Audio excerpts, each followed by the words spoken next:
Samantala, bumaba raw ang bilang ng mga drug user ayon po yan sa Philippine National Police. Kaya ngayon, nakatutok daw ang mga otoridad sa pagsawata sa supply ng droga. At may ulat on the spot si Marisol Abduraman. Marisol? Connie, epektibo raw ang kampanya ng gobyerno kontra droga. Ito ay kahit pa sinabi ng Pangulo na nasa 7 to 8 million pa rin ang drug user sa bansa. Una na nga rito, Connie, sinabi ng Philippine National Police na bumaba nga ang bilang ng mga gumagamit. Sa mga barangay na nga lamang daw, mahigit 11,000 na ang drug-free. Ito ay out of 42,000 na barangay sa buong bansa. Kaya ngayon daw, focus na raw ang PNP sa aspeto ng supply. Kasama nga na nga rito ang pagdismantle ng mga shabu lab. Hindi raw nito kinukontra ang pahayag ng Pangulo dahil meron naman daw talagang may mga unaccounted users pa rin daw, sabi ng PNP.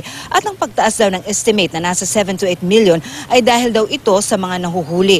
Dito raw nagkakaroon ng mga panibagong reporting, revelation, dahil nire-report daw dito. Halimbawa, Connie, meron daw isang naaaresto, dito raw nalalaman at nire-report na meron pala silang mga kamag-anak, kapitbahay o kakilala na mga gumagamit din pala. Kaya nadadagdagan daw ang bilang dahil nire-report na ang mga ito.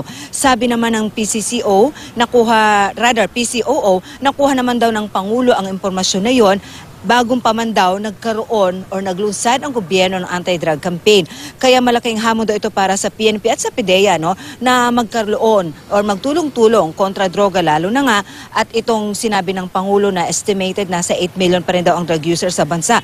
Kasi kung matatanda natin, Connie, PDEA has been displaying around nasa 4 million lamang na users ang sinabi nila sa atin dito kung pagbabasihan nga ang pinakahuling survey na ginawa nga noon ng DDB. At ang PNP naman ay nasa figure na 1.6 million lamang ang kanilang binibigay sa atin noon.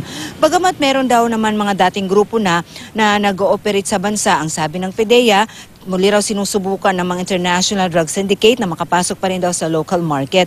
Pero hindi na nga raw ito bago, tulad na lamang daw halimbawa, yung mga nare-recover, Connie, na nababalita halos natin, ito magkakasunod na may mga blocking mga cocaine na nare-recover. Dati pa naman daw talaga ito at Colombia pa rin daw ang source ng mga ito. At recently nga nakumpirma na papunta dapat sa Australia sana itong mga cocaine na ito. Nevertheless, ang sinasabi ng mga authorities, tayo ay transshipment lamang daw dahil wala naman daw gaanong market dito dahil 97% pa rin daw sa mga user ay gumagamit ng shabu.